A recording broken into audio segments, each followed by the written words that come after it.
अगर आप lower PCS 2026 के एग्ज़ाम की तैयारी कर रहे हैं तो ये वीडियो आपके लिए है, क्योंकि इस वीडियो में मैंने साइंस एंड टेक्नोलॉजी के ऐसे इम्पॉर्टेंट क्वेश्चंस प्रैक्टिस करवाए हैं जो आप सभी के लिए मोस्ट इम्पॉर्टेंट हैं। ठीक है, मोस्ट एक्सपेक्टेड क्वेश्चन हैं। ऐसे क्वेश्चन आप सभी को कहीं नहीं मिलेंगे, आप मेरा विश्वास करिए।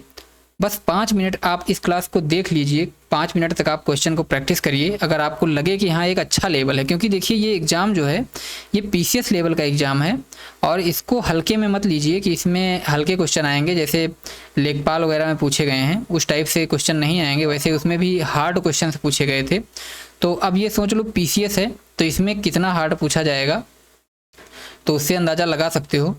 तो इस वीडियो में मैंने आप सभी को 50 मोस्ट एक्सपेक्टेड क्वेश्चन जो कि यूपी ट्रिपल एससी के जो न्यू पैटर्न है उस पर मैंने प्रैक्टिस करवाए हैं। ठीक है, तो आप लोग ये 50 क्वेश्चन प्रैक्टिस करके देखिए। अगर आप लोगों को अच्छे लगते हैं क्वेश्चन, समझ में आते हैं कि हाँ एक लेवल है इन क्वेश्चंस का, तो आप लोग मेरे साथ जुड़ सकते हैं।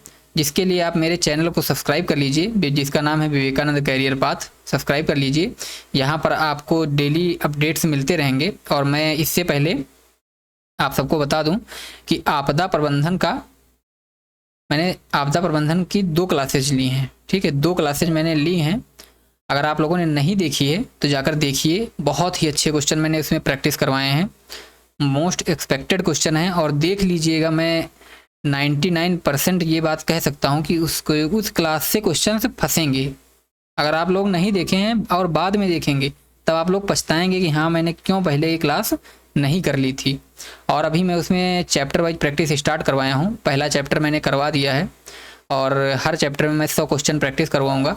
वैसे ही मैं इस साइंस एंड टेक्नोलॉजी में भी चैप्टर वाइज ही स्टार्ट किया हूँ, और इसमें भी मैं आप सभी को हर चैप्टर से 100 क्वेश्चन प्रैक्टिस करवाऊंगा। 100 या 50, मतलब जितनी ज़रूरत होगी उतने क्वेश्चन प्रैक्टिस करवा दूंगा। 100 से ऊपर नहीं करवाऊंगा क्योंकि बहुत लंबी क्लास लेने का कोई मतलब नहीं है। और देखेंगे कि इस क्लास से काफ़ी क्वेश्चन आपके एग्जाम में फंसेंगे। तो अगर आप नए हैं तो चैनल को सब्सक्राइब कर लीजिए। और साथ ही बता दूं आप सभी को कि जो ये क्लास मैं लूँगा, इसकी जो PDF है आप सभी को मेरे ये Vivekanand career path Telegram channel पे आपको क्लास के 1 घंटे बाद मिल जाएगी। ठीक है, तो यहाँ से आप लोग PDF को भी डाउनलोड कर सकते हैं, जिसको आप खुद से प्रैक्टिस कर सकते हैं, जिसमें मेरे ये एनोटेशन नहीं होंगे। अब वहाँ आप खुद से प्रैक्टिस करिए, OMR पे करिए या कहीं भी करके आप लोग अपना चेक कर सकते हैं स्कोर कि क्या आता है। तो चलिए बिना किसी देरी के हम लोग प्रैक्टिस को स्टार्ट करते हैं, क्वेश्चंस पर चलते हैं।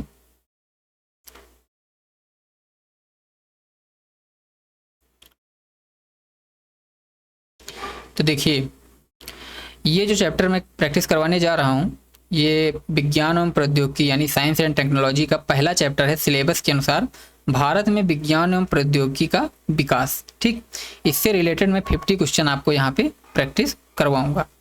तो बिल्कुल अच्छे से बैठ जाइए और देखिए क्वेश्चंस, मज़े लीजिए क्वेश्चंस का। आपके दिमाग में यूँ ही घुस जाएंगे सारे क्वेश्चंस, कुछ नहीं करना पड़ेगा। तो देखो पहला क्वेश्चन है कि भारतीय अंतरिक्ष अनुसंधान संगठन इसरो की स्थापना किस वर्ष हुई थी? 1962, 69, 72 या 75? तो देखिए इसका आंसर हो जाएगा 1969। 1969 में किसकी स्थापना हुई थी? इसरो की। और अगर DRDO की पूछ ले तो DRDO की स्थापना 1958 में हुई थी। ठीक है, अब देखो इसका जो व्याख्या है उसको भी मैंने यहाँ पे लिखा हुआ है, जो आप खुद से पढ़ेंगे इसके लिए मैंने यहाँ पे लिखा है कि खुद से पढ़ने पर थोड़ा एक इंटरेस्ट बना रहता है। तो देखो इसरो की स्थापना 15 अगस्त 1969 को डॉक्टर साराभाई के प्रयासों से की गई थी। इसका मुख्यालय कहाँ है? तो ये है बेंगलोर में। अब आइए नेक्स्ट क्वेश्चन देखते हैं। देखिए नेक्स्ट क्वेश्चन है कि भारत का पहला उपग्रह कौन सा था और इसे कब प्रक्षेपित किया गया था? रोहिणी 1980 में, भास्कर 1979 में, आर्यभट्ट 1975 में, इनसैट 1A 1982 में। तो इसका आंसर हो जाएगा C, आर्यभट्ट 1975 में। भारत का पहला कृत्रिम उपग्रह आर्यभट्ट जो कि 19 अप्रैल 1975 को सोवियत संघ यानी USSR के कॉस्मोस 3M प्रक्षेपण यान द्वारा अंतरिक्ष में भेजा गया था। ठीक, मोस्ट इंपॉर्टेंट क्वेश्चन है ये, आप लोग याद करके रखिएगा। मोस्ट इंपॉर्टेंट क्वेश्चन मैं बता रहा हूँ, इसको मार्क कर लीजिए। भारत के न्यूक्लियर प्रोग्राम परमाणु कार्यक्रम का जनक किसे माना जाता है, बताओ। Doctor APJ Abdul Kalam, doctor Homi Jehangir Bhabha, doctor Vikram Sarabhai, doctor Raja Ramanna. बताओ इसका आंसर क्या हो जाएगा। तो इसका आंसर हो जाएगा डॉक्टर होमी जहांगीर भाभा। अब आइए इसका हम लोग डिटेल देख लेते हैं। देखिए, जो डॉक्टर होमी जहांगीर भाभा थे, इनको भारतीय परमाणु कार्यक्रम का जनक कहा जाता है। उन्होंने Tata institute of fundamental research यानी TIFR और परमाणु ऊर्जा आयोग की स्थापना में प्रमुख भूमिका निभाई थी। ठीक है, अब आइए नेक्स्ट क्वेश्चन देखते हैं, क्वेश्चन नंबर 4। ठीक, क्वेश्चन नंबर 4 क्या है। भारत ने अपना पहला परमाणु परीक्षण पोखरण 1 जो कि हुआ था, किस वर्ष और किस कोड नाम से किया था, बताओ। इजी क्वेश्चन है। 1974 स्माइलिंग बुद्धा, 1998 ऑपरेशन शक्ति, 1984 ऑपरेशन मेघदूत या 1974 ऑपरेशन विजय। तो इसका आंसर सबको पता होगा, जिनको नहीं पता है तो बता दें। 1974 में स्माइलिंग बुद्धा नाम से किया था पहला परीक्षण। भारत ने 18 मई 1974, देखो ये डेट बहुत इंपॉर्टेंट है, मैंने डेट जो मेंशन की हुई है ये बहुत इंपॉर्टेंट है। 18 मई 1974 को राजस्थान के पोखरण में अपना पहला शांतिपूर्ण परमाणु परीक्षण किया, जिसका कोड नाम था स्माइलिंग बुद्धा। ठीक है, उस टाइम PM कौन थी, इंदिरा गांधी। ठीक है, इंदिरा गांधी जी। भारत के अंतरिक्ष कार्यक्रम का जनक, father of Indian space programme किसे कहा जाता है। डॉक्टर सतीश धवन, डॉक्टर के सिवन, डॉक्टर विक्रम साराभाई या डॉक्टर UR राव। तो बताओ इसका आंसर क्या हो जाएगा। तो इसका आंसर हो जाएगा डॉक्टर साराभाई। ठीक, अब इसका डिटेल सोल्यूशन देख लेते हैं। देखो, जो डॉक्टर साराभाई थे, डॉक्टर साराभाई को भारतीय अंतरिक्ष कार्यक्रम का जनक माना जाता है। उन्हीं के विजन के कारण भारत में अंतरिक्ष अनुसंधान की शुरुआत हुई थी। ठीक है, इनके नाम पर एक द्वीप का नाम भी है, डॉक्टर साराभाई। अब देखो नेक्स्ट क्वेश्चन है कि रक्षा अनुसंधान एवं विकास संगठन यानी DRDO की स्थापना कब हुई थी। इसको मैंने पहले बताया है, 1958। व्याख्या देख लेते हैं। रक्षा क्षेत्र में आत्मनिर्भरता बढ़ाने के लिए रक्षा विज्ञान संगठन DSO के साथ अन्य संस्थानों को मिलाकर 1958 में DRDO की स्थापना की गई थी। देखो ये इंपॉर्टेंट है। ठीक है, रक्षा क्षेत्र में आत्मनिर्भरता बढ़ाने के लिए रक्षा विज्ञान संगठन यानी DSO के साथ अन्य संस्थानों को मिलाकर 1958 में DRDO की स्थापना की गई। अब आओ नेक्स्ट क्वेश्चन देखते हैं। देखिए नेक्स्ट क्वेश्चन है कि भारत का पहला स्वदेशी रक्षा उपग्रह कौन सा है। GSAT-7 जिसे रुक्मणी भी कहा जाता है, या कास्टोसैट 2B, RISAT-1, INSAT-4B। तो इसका आंसर हो जाएगा GSAT-7 रुक्मिणी। GSAT-7 रुक्मिणी जो है, इसे क्या कहा जाता है, जिसे रुक्मिणी भी कहा जाता है, भारतीय नौसेना के लिए विकसित किया गया भारत का पहला समर्पित सैन्य रक्षा संचार उपग्रह है, जिसे 2013 में लॉन्च किया गया। ठीक है, इसको कब लॉन्च किया गया था, 2013 में। अगर आपसे पूछे कि भारत का पहला स्वदेशी रक्षा उपग्रह कब लॉन्च किया गया, तो 2013 में, और कौन सा था, रुक्मिणी। अब आइए नेक्स्ट क्वेश्चन देखते हैं। नेक्स्ट क्वेश्चन है 8 नंबर कि Thumba equatorial rocket launching station TERLS Bharat के किस राज्य में स्थित है। आंध्र प्रदेश, तमिलनाडु, केरल या उड़ीसा। तो इसका आंसर हो जाएगा C, केरल। यानी कि TERLS केरल के तिरुवनंतपुरम के पास थुम्बा में स्थित है। ठीक है, पृथ्वी के चुंबकीय भूमध्य रेखा के करीब होने के कारण इसे 1963 में रॉकेट लॉन्चिंग के लिए चुना गया था। ठीक, तो इसको याद रखिएगा।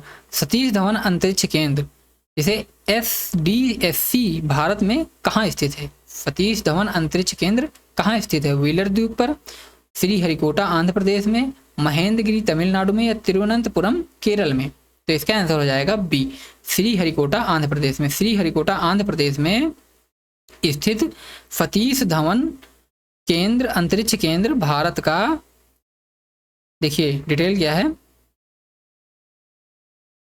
श्रीहरिकोटा यानी आंध्र प्रदेश में स्थित सतीश धवन अंतरिक्ष केंद्र भारत का प्रमुख उपग्रह प्रक्षेपण केंद्र है। यह पुलिकट झील के पास स्थित है। ठीक है, अब आओ नेक्स्ट क्वेश्चन देखते हैं। भारत के समेकित निर्देशित मिसाइल विकास कार्यक्रम की शुरुआत किस वर्ष की गई थी। 1980, 1983, 1989 या 1995? तो इसका आंसर हो जाएगा 1983। 1983 में भारत के समेकित निर्देशित मिसाइल विकास कार्यक्रम यानी जिसे IGMDP कहा जाता है की शुरुआत की गई थी 1983 में। ठीक, देखिए IGDMP की शुरुआत 1983 में डॉक्टर APJ अब्दुल कलाम के नेतृत्व में की गई थी, जिसके तहत 5 मिसाइल प्रणालियों पृथ्वी, अग्नि, त्रिशूल, नाग, आकाश का विकास किया गया था। ये पूछा जा सकता है कि जो पृथ्वी, अग्नि, त्रिशूल और नाग मिसाइलें हैं, इनका निर्माण किसके द्वारा किया गया था, किस कार्यक्रम के तहत किया गया था? तो वो था IGMDP। ठीक, अब आओ नेक्स्ट क्वेश्चन देखते हैं। ये सारे क्वेश्चन मोस्ट इंपॉर्टेंट हैं, आपको किसी भी बुक में मिलना मुश्किल है। ठीक, तो आप लोग प्रैक्टिस अच्छे से करिए ध्यान से। भारत की पहली स्वदेशी परमाणु पनडुब्बी का नाम क्या है? बताओ। INS चक्र, INS अरिहंत, INS कावेरी या INS विक्रमादित्य? तो इसका आंसर हो जाएगा 2, INS अरिहंत। ठीक है, INS अरिहंत क्या है? भारत में पहली स्वदेशी परमाणु पनडुब्बी है। ठीक है, अगर पहले पूछे कि पहली स्वदेशी परमाणु पनडुब्बी कौन सी है, तो INS अरिहंत है। देखो, INS अरिहंत भारत की पहली स्वदेशी परमाणु ऊर्जा संचालित मारक पनडुब्बी है। इसके चालू होने से भारत ने परमाणु त्रय यानी कि न्यूक्लियर ट्राइड की क्षमता हासिल की। अब आओ नेक्स्ट क्वेश्चन देखते हैं। नेक्स्ट क्वेश्चन है कि भारत का पहला परमाणु संयंत्र कहाँ स्थापित किया गया था? तारापुर महाराष्ट्र, रावतभाटा राजस्थान, कलपक्कम तमिलनाडु, नरौरा उत्तर प्रदेश? तो इसका आंसर हो जाएगा ए, तारापुर महाराष्ट्र। भारत का पहला परमाणु ऊर्जा स्टेशन 1969 में तारापुर महाराष्ट्र में अमेरिका के सहयोग से स्थापित किया गया था। ठीक है, तारापुर महाराष्ट्र में 1969 में अमेरिका के द्वारा स्थापित किया गया था। नेक्स्ट क्वेश्चन है कि भाभा परमाणु अनुसंधान केंद्र जिसे बार्क कहा जाता है कहाँ स्थित है? नई दिल्ली, बेंगलोर, ट्राम्बे मुंबई या हैदराबाद? तो इसका आंसर हो जाएगा ट्राम्बे मुंबई। आइए डिटेल देख लेते हैं। देखिए डिटेल क्या है कि परमाणु ऊर्जा संस्थान ट्राम्बे जिसे AET के नाम की स्थापना 1954 में की गई थी, जिसका नाम बदलकर 1967 में डॉक्टर भाभा की मृत्यु के बाद भाभा परमाणु अनुसंधान केंद्र यानी बार्क कर दिया गया। ये भी पूछा जा सकता है कि भाभा परमाणु जो बार्क है इसका पहले क्या नाम था? तो बार्क का पहले नाम था परमाणु ऊर्जा संस्थान ट्राम्बे। ठीक है, AET। ठीक है, इसको बार्क कब किया गया? 1967 में भाभा की मृत्यु के बाद। अब और नेक्स्ट क्वेश्चन देखते हैं। भारत के पहले स्वदेशी हल्के लड़ाकू विमान LCA का नाम क्या है? भारत का जो पहला स्वदेशी हल्का लड़ाकू विमान था उसका नाम क्या है? मिराज 2000, राफेल, तेजस या सुखोई 30? तो इसका आंसर हो जाएगा C, तेजस। ठीक है, तेजस क्या है? तेजस भारत द्वारा विकसित एक हल्का बहुभूमिका वाला स्वदेशी लड़ाकू विमान है जिसे हिंदुस्तान एरोनॉटिक्स लिमिटेड जिसे HL कहा जाता है और ADA द्वारा विकसित किया गया है। ठीक है, ये भी मोस्ट इंपॉर्टेंट क्वेश्चन है, आप लोग याद रखिएगा। अब आओ नेक्स्ट क्वेश्चन देखते हैं 16 नंबर। ठीक, 16 नंबर क्वेश्चन है कि सुपर कंप्यूटर परम 8000 का विकास भारत की किस संस्था ने किया था? BARC, IIT Bombay, CDAC Pune या DRDO? तो ये तो सबको पता होगा, CDAC पुणे। अगर नहीं पता है तो देख लीजिए कि भारत का पहला परमाणु सुपर कंप्यूटर परम 8000 को वर्ष 1991 में centre for development of advance computing, CDAC का ये फुल फॉर्म है, centre for development of advance computing, Pune द्वारा डॉक्टर विजय भटकर के नेतृत्व में किया गया था। ठीक है, किसके नेतृत्व में? Doctor Vijay Bhatkar. Most important, देख लीजिएगा। आइए नेक्स्ट क्वेश्चन देखते हैं कि भारतीय अंतर्राष्ट्रीय कार्यक्रम के तहत स्थापित प्रथम भारतीय अनुसंधान स्टेशन का नाम क्या है? मैत्री, भारती, दक्षिण गंगोत्री या हिमाद्री? तो इसका आंसर हो जाएगा C, दक्षिण गंगोत्री। ठीक है, भारतीय भारतीय अंटार्कटिक कार्यक्रम के तहत स्थापित प्रथम भारतीय अनुसंधान स्टेशन कौन सा है? दक्षिण गंगोत्री। आइए इसके बारे में थोड़ा डिटेल में देख लेते हैं। देखिए क्या है कि 1983-84 में अंटार्कटिका में भारत का पहला अनुसंधान बेस दक्षिण गंगोत्री स्थापित किया गया था। वर्तमान में यह बर्फ में दब चुका है और आपूर्ति बेस के रूप में प्रयुक्त होता है। नेक्स्ट क्वेश्चन है, भारत का एकमात्र अनुसंधान स्टेशन जो आर्कटिक क्षेत्र में स्थित है उसका नाम क्या है? एक अंटार्कटिक में था ये पहले वाला, दक्षिण गंगोत्री जो पहला था, और जो आर्कटिक में है उसका क्या नाम है? तो पहला ऑप्शन है भारती, दूसरा हिमाद्री, सागर निधि या मैत्री, तो उसका नाम है हिमाद्री। ठीक है, भारत में 2008 में आर्कटिक क्षेत्र नॉर्वे के स्वालबार्ड द्वीप में अपने पहले अनुसंधान स्टेशन हिमाद्री की स्थापना की थी। अब देखो आर्कटिक और अंटार्कटिक किसी को कहते हैं ये देख लेते हैं थोड़ा सा यहाँ पे। देखो एक ये हो गया उत्तरी ध्रुव पृथ्वी का और ये हो गया दक्षिणी ध्रुव। तो जो उत्तरी ध्रुव है इसको बोलते हैं हम लोग आर्कटिक। ठीक है, आर्कटिक। और यहाँ पे जो भारत का केंद्र है उसका नाम क्या है? हिमाद्री। ठीक, ये जो मैंने यहाँ बताया हिमाद्री। और जो यहाँ पे है इसको बोलते हैं अंटार्कटिक। अंटार्कटिक, ठीक है, ऐसे। तो अंटार्कटिक पे जो है उसका नाम क्या है? जो पहला था उसका नाम था दक्षिण गंगोत्री। ये ध्यान रखिएगा, अंटार्कटिक और आर्कटिक किसको कहते हैं ये मैंने आपको यहाँ पे बता दिया है। अब आओ नेक्स्ट क्वेश्चन देखते हैं। तो नेक्स्ट क्वेश्चन है कि राष्ट्रीय विज्ञान दिवस प्रतिवर्ष 28 फरवरी को किसकी याद में मनाया जाता है? सबको पता होगा। पहला ऑप्शन है डॉक्टर APJ अब्दुल कलाम, दूसरा है SCV रमन, तीसरा है श्रीनिवास रामानुजन और चौथा है जगदीश चंद्र बोस। तो इसका आंसर हो जाएगा CV रमन। ठीक है, 28 फरवरी 1928 को सर CV रमन ने रमन प्रभाव की खोज की घोषणा की थी, जिसके लिए उन्हें 1930 में नोबेल पुरस्कार मिला। इसी उपलक्ष्य में यह दिवस मनाया जाता है। ठीक है, अगर पूछा जाए कि 28 फरवरी को क्या हुआ था, मनाया तो जाता है CV रमन के प्रभाव के कारण, तो 28 फरवरी 1928 को इन्होंने रमन प्रभाव की घोषणा की थी। ठीक है, ये मत बता देना कि इनका जन्म हुआ था। ठीक है, मिस्टेक हो सकती है अगर डिटेल में पूछ लिया तो। आओ नेक्स्ट क्वेश्चन अब देखते हैं।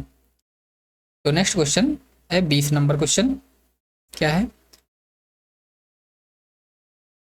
भारत के पहले उपग्रह प्रक्षेपण यान का नाम क्या था? ASLV, PSLV, SLV-3, GSLV। तो इसका आंसर हो जाएगा PSLV-3। भारत का पहला सफल प्रायोगिक उपग्रह प्रक्षेपण यान SLV-3 था, जिसके माध्यम से 1980 में रोहिणी उपग्रह अंतरिक्ष की कक्षा में स्थापित किया गया। इसके परियोजना निदेशक डॉक्टर कलाम थे। डॉक्टर APJ अब्दुल कलाम जी जो थे वो इसके निदेशक थे। ठीक है, SLV-3। अगर पूछे भारत के पहले उपग्रह प्रक्षेपण यान का नाम क्या था? ठीक है, सैटेलाइट लॉन्च व्हीकल। अब आओ नेक्स्ट क्वेश्चन देखते हैं कि क्रायोजेनिक इंजन में ईंधन और ऑक्सीकारक के रूप में किन गैसों का द्रवीकृत अवस्था में किया जाता है? किन गैसों का उपयोग द्रवीकृत अवस्था में किया जाता है? तो द्रव नाइट्रोजन एवं द्रव ऑक्सीजन का, द्रव हाइड्रोजन या द्रव ऑक्सीजन का, द्रव हीलियम एवं द्रव नाइट्रोजन का, द्रव मीथेन एवं द्रव ऑक्सीजन का। तो इसका आंसर हो जाएगा B, द्रव हाइड्रोजन और द्रव ऑक्सीजन का प्रयोग क्रायोजेनिक इंजन में किया जाता है। ठीक है, आओ थोड़ा डिटेल में देख लेते हैं इसके बारे में। देखो क्या है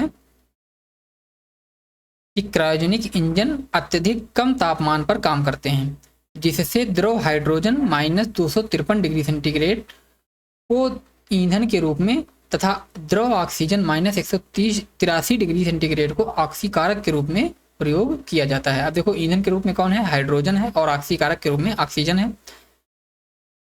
और क्यों इसका प्रयोग किया जाता है? क्योंकि ये अत्यधिक कम तापमान पर काम करते हैं। भारत के प्रसिद्ध चंद्रयान 1 मिशन को किस प्रक्षेपण यान द्वारा लॉन्च किया गया था? GSLV MK3, PSLV C11, PSLV C25, GSLV F05। तो इसका आंसर हो जाएगा B, PSLV C11। भारत का पहला चंद्रमा मिशन चंद्रयान 1 22 अक्टूबर 2008 को, इंपॉर्टेंट डेट है, श्रीहरिकोटा से PSLV C11 रॉकेट द्वारा सफलतापूर्वक लॉन्च किया गया था। इसने चंद्रमा पर पानी के अणुओं की खोज की थी। ठीक है, ये इंपॉर्टेंट है और ये इंपॉर्टेंट है। ठीक है, और साथ ही ये भी इंपॉर्टेंट है डेट, तो ये याद रखिएगा। अब आओ नेक्स्ट क्वेश्चन देखते हैं। ठीक है, नेक्स्ट क्वेश्चन है 22 नंबर हो गया, 23 नंबर। ठीक है, 23 नंबर क्वेश्चन देखो क्या है कि भारत का पहला मंगल मिशन मंगलयान, जिसे MOM किस वर्ष अंतरिक्ष में भेजा गया था? 2011, 2013, 2014, 2015? तो इसका आंसर है 2013। ठीक है, 2013 में पूछा गया कब भेजा गया था, तो ये ध्यान रखना 2013 में भेजा गया था और ये 2014 में पहुंचा था। 2014 मत लगा देना, 2014 में ये पहुंचा था। देखो मंगलयान को 5 नवंबर 2013 को PSLV C-25, most important, PSLV C-25 के थ्रू, अभी मैंने क्या बताया, चंद्रयान 1 को किससे भेजा गया था? PSLV C-11 से चंद्रयान 1 को भेजा गया था और PSLV C-25 से किसको भेजा गया था? मंगल मिशन को लॉन्च किया गया था और यह 24 सितंबर 2014 को मंगल की कक्षा में प्रवेश कर गया। भारत पहले प्रयास में मंगल पहुंचने वाला पहला देश बन गया। ठीक है, ये तो सबको पता होगा। तो ये चीज़ इंपॉर्टेंट है कि लॉन्च कब किया गया था? 2013 में, और किस डेट को? 5 नवंबर को, और जो पहुंचा था वो 24 सितंबर को पहुंचा था 2014 में।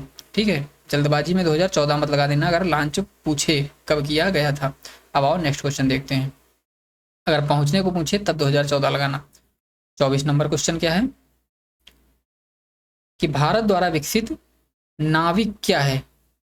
पनडुब्बी रोधी मिसाइल, भारत के क्षेत्रीय उपग्रहों का उपग्रह नौवहन प्रणाली, इसरो का मौसम उपग्रह, गहरे समुद्र में अनुसंधान करने वाला जलयान। तो इसका आंसर हो जाएगा बी, भारत के क्षेत्रीय उपग्रह नौवहन प्रणाली। और देखते हैं क्या है। नाविक, नेविगेशन विद इंडियन कॉन्स्टिलेशन। ठीक है, इसका फुल फॉर्म होता है नेविगेशन विद इंडियन कॉन्स्टिलेशन या IRNSS। भारत की स्वदेशी क्षेत्रीय उपग्रह नौवहन प्रणाली है जिसमें 7 उपग्रहों को शामिल किया गया है। यह भारत और उसके आसपास 1500 किमी तक की सटीक स्थिति बताता है। ठीक है, तो ये इंपॉर्टेंट है। नेक्स्ट क्वेश्चन है, fast breeder test reactor FBTR जो कलपक्कम में स्थित है में मुख्य रूप से किस ईंधन का उपयोग किया जाता है? ये लेटेस्ट जो करंट है उस पर क्वेश्चन बेस्ड है। केवल प्राकृतिक यूरेनियम, समृद्ध यूरेनियम, प्लूटोनियम यूरेनियम या मिश्रित कार्बाइड ईंधन या केवल थोरियम? तो देखो इसमें होता है सी, प्लूटोनियम यूरेनियम और मिश्रित कार्बाइड ईंधन। अब आओ इसका थोड़ा डिटेल देख लेते हैं। डिटेल क्या है, अभी ये न्यूज में था थोड़ी दिन पहले ही कि प्लूटोनियम यूरेनियम मिश्रित कार्बाइड ईंधन जो है कलपक्कम तमिलनाडु के इंदिरा गांधी परमाणु अनुसंधान केंद्र IGCAR में स्थित FBTR भारत के परमाणु कार्यक्रम के दूसरे चरण का हिस्सा है जिसमें मिश्रित कार्बाइड ईंधन का सफल प्रयोग किया गया है। अब आओ नेक्स्ट क्वेश्चन देखते हैं कि गगन परियोजना जो गगन मिशन है जो इसरो और AAI का एक संयुक्त उद्यम है का प्राथमिक उद्देश्य क्या है? बताओ। मौसम का सटीक भविष्यवाणी करना, विमानन क्षेत्र के लिए उपग्रह आधारित नेविगेशन सहायता प्रदान करना, समुद्री लुटेरों को निगरानी करना या कृषि क्षेत्र में रिमोट सेंसिंग सहायता प्रदान करना। तो इसका आंसर हो जाएगा बी। ठीक है, गगन इसका फुल फॉर्म क्या है? GPS added geo augmented navigation, most important. ठीक है, मोस्ट इंपॉर्टेंट है, ये मैं बता दे रहा हूँ, ये मोस्ट इंपॉर्टेंट है कि गगन GPS added geo augmented navigation यह उपग्रह आधारित संवर्धन प्रणाली SBS जो भारतीय हवाई क्षेत्र में विमानों के सुरक्षित संचालन के लिए अत्यधिक सटीक नेविगेशन डेटा प्रदान करती है। ठीक, तो याद रखिएगा। अब आओ नेक्स्ट क्वेश्चन देखते हैं। 27 नंबर क्वेश्चन है कि भारत में परमाणु ऊर्जा आयोग का गठन किस वर्ष किया गया था? 1948, 1955, 1954, 1962 या 1956? तो इसका आंसर हो जाएगा ए, 1948। यानी कि अगस्त 1948 में परमाणु ऊर्जा अधिनियम के तहत वैज्ञानिक अनुसंधान विभाग के अंतर्गत परमाणु ऊर्जा आयोग की स्थापना की गई थी। इसके अध्यक्ष डॉक्टर होमी जहांगीर भाभा थे। ठीक है, तो ये भी क्वेश्चन इंपॉर्टेंट है, देख लीजिएगा। इनसैट श्रृंखला के उपग्रहों का मुख्य उपयोग निम्नलिखित में से किस क्षेत्र में होता है? केवल सुदूर संवेदन में यानी रिमोट सेंसिंग में, दूर संचार टेलीविजन प्रसारण या मौसम विज्ञान में, केवल महासागरीय अध्ययन में या सामरिक मिसाइल मार्गदर्शन में? बताओ।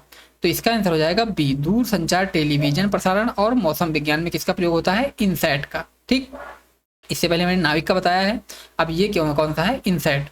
अब आओ इसके बारे में थोड़ा डिटेल में भी देख लेते हैं। क्या है कि इनसैट, जिसका फुल फॉर्म है Indian national satellite system, Bharat की एक बहुउद्देशीय भू स्थिर उपग्रह प्रणाली है जो दूर संचार यानी मौसम विज्ञान, आपदा चेतावनी और रेडियो टू ही प्रसारण सेवाएं प्रदान करती है। ठीक, इसका फुल फॉर्म क्या है? Indian national satellite system. Indian national satellite system 2-3 बार कहिए, याद हो जाएगा। डीआरडीओ, डीआरडीओ द्वारा विकसित नाग किस प्रकार की मिसाइल प्रणाली है? बताओ। सतह से हवा में मार करने वाली, तीसरी पीढ़ी की टैंक रोधी निर्देशित मिसाइल, क्रूज मिसाइल, पनडुब्बी से छोड़ी जाने वाली बैलिस्टिक मिसाइल। तो इसका आंसर हो जाएगा बी। क्या है? तीसरी पीढ़ी की टैंक रोधी निर्देशित मिसाइल। नाग एक दागो और भूल जाओ यानी फायर एंड फॉरगेट श्रेणी की तीसरी पीढ़ी की एंटी टैंक गाइडेड मिसाइल है जो दुश्मन के टैंकों को नष्ट करने में सक्षम है। ठीक है, नाग कौन सी है? ये टैंक रोधी मिसाइल है, ऐसे याद कर लो, नाग टैंक रोधी मिसाइल है। और क्या है ये? दागो और भूल जाओ टाइप वाली तीसरी पीढ़ी की मिसाइल है। अब आओ नेक्स्ट क्वेश्चन देखते हैं, क्वेश्चन नंबर 30। क्वेश्चन नंबर 30 क्या है? ब्रह्मोस जो सुपरसोनिक क्रूज मिसाइल भारत ने किस देश के साथ मिलकर संयुक्त रूप से विकसित की है? तो इसका आंसर आप सभी लोग कमेंट में बताइएगा क्या है। ठीक है, बाकी तो इसमें लिखा हुआ है, डिटेल में पढ़ लेते हैं। ब्रह्मोस भारत के डीआरडीओ और रूस के एनपीओपी का एक संयुक्त उपक्रम है। इसका नाम भारत के ब्रह्मपुत्र और रूस की मोस्कवा नदी के नाम पर रखा गया है। यह दुनिया की सबसे तेज क्रूज मिसाइलों में से एक है। ठीक, इसका आंसर आपको कमेंट में लिखना है। अब आइए नेक्स्ट क्वेश्चन देखते हैं, इनसैट और आईआरएस। ठीक, इसके बारे में क्वेश्चन है कि इनसैट और आईएस उपग्रह श्रेणियों में मूल अंतर क्या है? इनसैट ध्रुवीय उपग्रह हैं जबकि आईआरएस भूस्थिर उपग्रह हैं। इनसैट मुख्य रूप से संचार के लिए जबकि आईआरएस सुदूर संवेदन यानी अर्थ ऑब्जर्वेशन के लिए है। आईआरएस केवल सैन्य उद्देश्यों के लिए है। दोनों में कोई अंतर नहीं है। तो देखो इसका आंसर हो जाएगा बी। इनसैट के बारे में मैंने पहले भी बताया है कि इनसैट भू समकालिक कक्षा में रहकर संचार सेवाएं प्रदान करता है जबकि IRS Indian remote sensing, IRS का फुल फॉर्म क्या है? इंडियन रिमोट सेंसिंग उपग्रह सूर्य तुल्यकालिक ध्रुवीय कक्षा में रहकर पृथ्वी के संसाधनों के सर्वेक्षण और पर्यावरण की निगरानी के लिए डेटा प्रदान करता है। अब आइए नेक्स्ट क्वेश्चन देखते हैं, भारत के त्रिचरणीय परमाणु ऊर्जा कार्यक्रम यानी 3 स्टेज न्यूक्लियर पावर प्रोग्राम के तीसरे चरण में किस ईंधन का प्रयोग करने की योजना है? बताओ। Uranium 235, plutonium 239, thorium 232, uranium 238। ये भी करंट से लिया गया क्वेश्चन है। ठीक है, ये भी करंट से रिलेटेड क्वेश्चन है, ध्यान रखिएगा। तो इसका आंसर हो जाएगा सी, यूरेनियम 232। अब आइए इसके डिटेल में थोड़ा देख लेते हैं क्या बताया गया है। देखो इसके बारे में क्या बताया गया है कि भारत में विश्व का सबसे बड़ा थोरियम भंडार जो कि कहाँ है? मुख्यतः केरल के मोनोजाइट सैंड में मौजूद है। ठीक है, जो तटीय क्षेत्रों में मोनोजाइट सैंड पाई जाती है उसमें सबसे ज़्यादा थोरियम का भंडार है। तीसरे चरण में थोरियम 232 को ब्रीडर रिएक्टरों के माध्यम से यूरेनियम 233 में बदल कर असीमित ऊर्जा प्राप्त करने का लक्ष्य है। ठीक, तो याद रखिएगा, करंट से रिलेटेड है तो आने के काफ़ी ज़्यादा चांसेस हैं। पीएसएलवी प्रक्षेपण यान के संदर्भ में कौन सा कथन सत्य है? यह केवल ठोस ईंधन का उपयोग करता है। यह 4 चरणों वाला रॉकेट है जिसमें वैकल्पिक रूप से ठोस और द्रव ईंधन चरणों का उपयोग होता है। यह भारत का पहला क्रायोजेनिक रॉकेट है। यह केवल भू स्थिर उपग्रहों को लॉन्च कर सकता है। तो देखो इसका आंसर हो जाएगा बी। क्या हो जाएगा कि यह 4 चरणों वाला रॉकेट है जिसमें वैकल्पिक रूप से ठोस और द्रव ईंधन चरणों का उपयोग होता है। ठीक है, किसके बारे में पूछा था? पीएसएलवी के बारे में पूछा था कि क्या सत्य है। अब इसके थोड़ा डिटेल में देख लेते हैं। पीएसएलवी का फुल फॉर्म क्या होता है? Polar satellite launch vehicle. ठीक है, और पीएसएलवी और जीएसएलवी होता है। ठीक है, जीएसएलवी यानी कि जियो सैटेलाइट लॉन्च व्हीकल। ठीक है, जियो सैटेलाइट लॉन्च व्हीकल भारत का सबसे भरोसेमंद प्रक्षेपण यान इसके पहले और तीसरे चरण में ठोस HTPB तथा दूसरे और चौथे चरण में द्रव UH-25 प्लस N2O4 ईंधन का उपयोग किया जाता है। अब आओ नेक्स्ट क्वेश्चन देखते हैं। देखिए 34 नंबर क्वेश्चन क्या है कि भारतीय राष्ट्रीय अंतरिक्ष संवर्धन और प्राधिकरण केंद्र इन स्पेस की स्थापना का मुख्य उद्देश्य क्या है? भारतीय राष्ट्रीय अंतरिक्ष संवर्धन और प्राधिकरण केंद्र की स्थापना का मुख्य उद्देश्य क्या है? अंतरिक्ष मलबे को साफ करना, भारतीय अंतरिक्ष क्षेत्र में निजी कंपनियों और स्टार्टअप की भागीदारी को बढ़ावा देना और विनियमित करना, नए ग्रहों की खोज करना, केवल सैन्य उपग्रहों का संचालन करना। देखो इसका आंसर हो जाएगा बी। एक चीज और बता दूं कि जब क्वेश्चन आए तो हमेशा एक चीज ध्यान रखिएगा, जो केवल वाले क्वेश्चन होते हैं ज्यादातर ये रॉन्ग होते हैं, गलत होते हैं, ठीक है। तो अगर कभी भी ऐसा लगे तो इनको तुरंत काट सकते हो। ऑप्शन एलिमिनेट करने का मैं तरीका बता रहा हूँ, या फिर कोई ऐसा नेगेटिव अगर बात करता है तो वो भी एलिमिनेट हो जाता है। अब इसका आंसर हो जाएगा भारतीय अंतरिक्ष क्षेत्र में निजी कंपनियों और स्टार्टअप्स की भागीदारी को बढ़ावा देना और विनियमित करना। डिटेल देख लेते हैं। भारत सरकार ने अंतरिक्ष क्षेत्र में सुधारों के तहत इन स्पेस को एक नोडल एजेंसी के रूप में गठित किया है, जो गैर सरकारी और निजी संस्थाओं को इसरो की सुविधाओं का उपयोग करने और अंतरिक्ष गतिविधियों में भाग लेने की अनुमति देती है। ठीक है, इसमें प्राइवेट जो सेक्टर की कंपनियां हैं उनको शामिल करने का प्रयास किया गया है। अब आइए नेक्स्ट क्वेश्चन देखते हैं। 35 नंबर क्वेश्चन है कि विक्रम साराभाई अंतरिक्ष केंद्र, ठीक, विक्रम साराभाई अंतरिक्ष केंद्र कहाँ स्थित है और इसका मुख्य कार्य क्या है? बेंगलुरु उपग्रहों का डिजाइन बनाना कार्य है, तिरुवनंतपुरम में प्रक्षेपण यान रॉकेट का विकास करना, या अहमदाबाद स्पेस एप्लीकेशन रिसर्च, या महेंद्रगिरी लिक्विड प्रोपल्सन टेस्ट करना। तो देखो ये है स्थित तिरुवनंतपुरम में और इसका काम है प्रक्षेपण यान का विकास करना, ठीक है, रॉकेट का विकास करना। देखो VSSC यानी विक्रम साराभाई अंतरिक्ष केंद्र, ठीक है, VSSC केरल के तिरुवनंतपुरम में स्थित है और यह इसरो का सबसे बड़ा केंद्र है, जहां मुख्य रूप से रॉकेट प्रणालियों जैसे PSLV, GSLV या LV-M3 की तकनीक विकास और डिजाइन तैयार किया जाता है। अब आइए नेक्स्ट क्वेश्चन देखते हैं कि new space India limited NSIL के संबंध में निम्नलिखित में से कौन सा कथन सही है? यह इसरो की एक पूर्ण स्वामित्व वाली वाणिज्यिक शाखा है, ठीक है, यह रक्षा मंत्रालय के अधीन एक नई विंग है, यह केवल विदेशी छात्राओं की छात्रवृत्ति है, केवल वाले तुरंत काटो, इसका मुख्यालय चेन्नई में स्थित है। तो इसका आंसर हो जाएगा ए, ठीक है। अब आओ इसको थोड़ा डिटेल में देख लेते हैं। तो देखिए 36 नंबर क्वेश्चन डिटेल में क्या है लिखा हुआ है कि यह इसरो की एक पूर्ण स्वामित्व वाली वाणिज्यिक शाखा है, ठीक, ये इसका ऑप्शन सही हो जाएगा।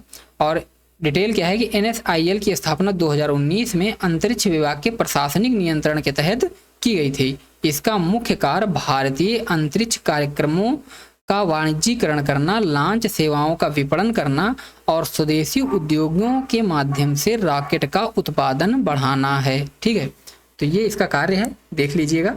अब आइए नेक्स्ट क्वेश्चन देखते हैं कि भारत की पहली परमाणु परीक्षण प्रयोगशाला अप्सरा किस वर्ष और किसके सहयोग से चालू की गई थी? 1956 में यूनाइटेड किंगडम, 1960 में कनाडा, 1954 में सोवियत संघ, या 1965 में संयुक्त राज्य अमेरिका। तो इसका आंसर हो जाएगा ए, 1956 में यूनाइटेड किंगडम। अप्सरा एशिया का पहला अनुसंधान रिएक्टर था जो अगस्त 1956 में ट्राम्बे परिसर यानी BARC Bhabha atomic research centre में चालू किया हुआ था। इसके लिए अत्यधिक समृद्ध यूरेनियम ईंधन यूके के सहयोग से प्राप्त हुआ था, ठीक है। तो ये हो जाएगा इसका आंसर। आइए अब नेक्स्ट क्वेश्चन देखते हैं। तो नेक्स्ट क्वेश्चन है कि भारत का पहला मौसम समर्पित उपग्रह एक्सक्लूसिव मेट्रोलॉजिकल सैटेलाइट मेटसैट जिसको बोलते हैं, बाद में किस नाम से जाना जाता है? पहले किस नाम से था? मेटसैट, अब किस नाम से बाद में जाने लगा? इनसैट 2E, कल्पना 1, सरल, या मेगाट्रॉपिक्स? तो इसका आंसर हो जाएगा कल्पना 1, ठीक है, कल्पना 1। वर्ष 2002 में लॉन्च किए गए मेटासैट का नाम बदलकर भारत के दिवंगत अंतरिक्ष यात्री कल्पना चावला की स्मृति में कल्पना 1 रखा गया। यह पहला विशेष मौसम उपग्रह था। नेक्स्ट क्वेश्चन देख लेते हैं कि DRDO द्वारा विकसित अस्त्र मिसाइल की मुख्य विशेषता क्या है? यह एक अंतर महाद्वीपीय बैलिस्टिक मिसाइल है, यह दृश्य सीमा से परे हवा से हवा में मार करने वाली BB4 air to air missile है, यह एक सुपरसोनिक एंटी शिप मिसाइल है, यह पनडुब्बी नाशक टारपीडो मिसाइल है। तो इसका आंसर हो जाएगा बी, यह दृश्य सीमा से परे हवा से हवा में मार करने वाली BBR air to air missile है। अब आइए इसकी डिटेल में थोड़ा देख लेते हैं डिटेल में क्या है। देखिए, अस्त्र भारत की पहली स्वदेशी बियॉन्ड विजुअल रेंज, बीवीआर का फुल फॉर्म क्या है? बियॉन्ड विजुअल रेंज हवा से हवा में मार करने वाली मिसाइल है जिसे सुखोई 30 MK1 या MKI द्वारा से जैसे लड़ाकू विमानों से तैनात किया गया है।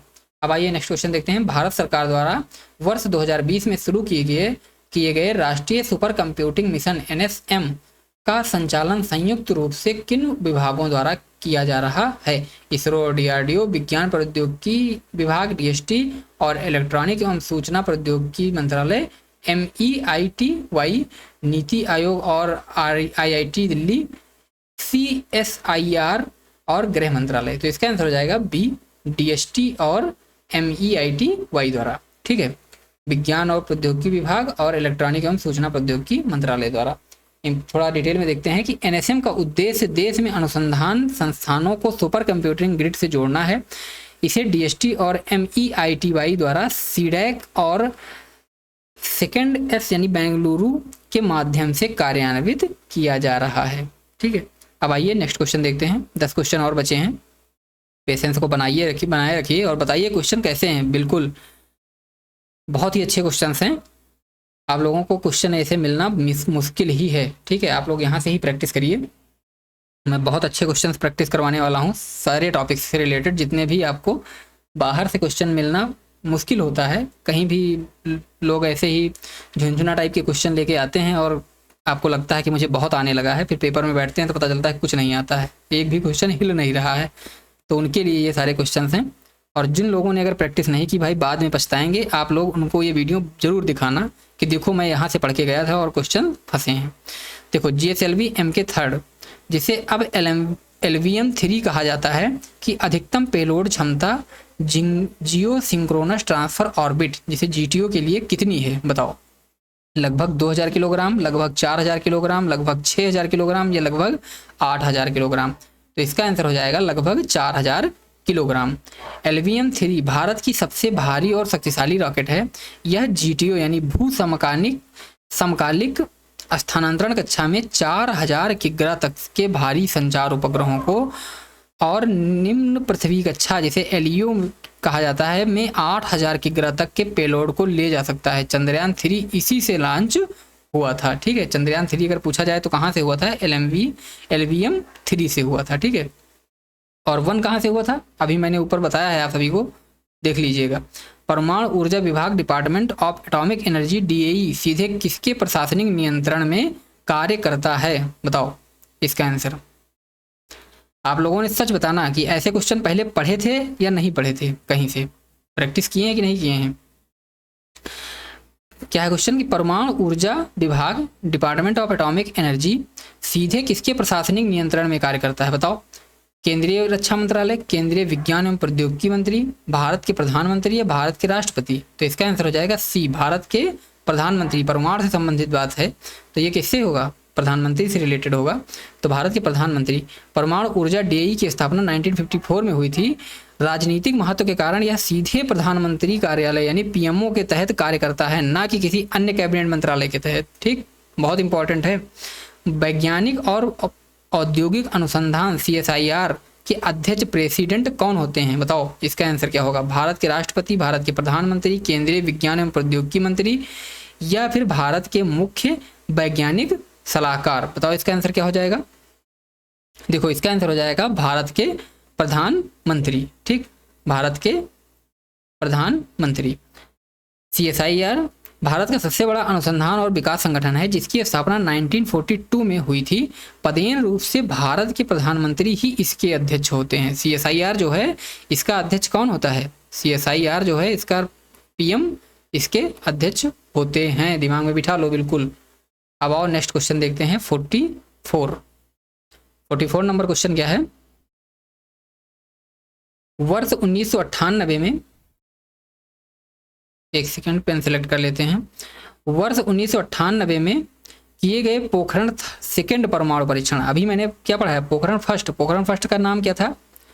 स्माइलिंग बुद्धा। अब पोखरण कौन सा हो गया? सेकेंड। परमाणु परीक्षण के दौरान भारत के प्रधानमंत्री कौन थे और इस मिशन का कोड नाम क्या था? बताओ इंदिरा गांधी ऑपरेशन चंडी, अटल बिहारी वाजपेयी ऑपरेशन शक्ति, पीवी नरसिम्हा राव ऑपरेशन बुद्धा, आई के गुजराल ऑपरेशन विजय। तो इसका नाम था ऑपरेशन शक्ति और प्रधानमंत्री कौन थे? अटल बिहारी वाजपेयी, जो कि हुआ था 1998 में। देखो 11 और 13 मई 1998 को राजस्थान के पोखरण में 5 परमाणु परीक्षण किए गए थे। कितने परमाणु परीक्षण? 5।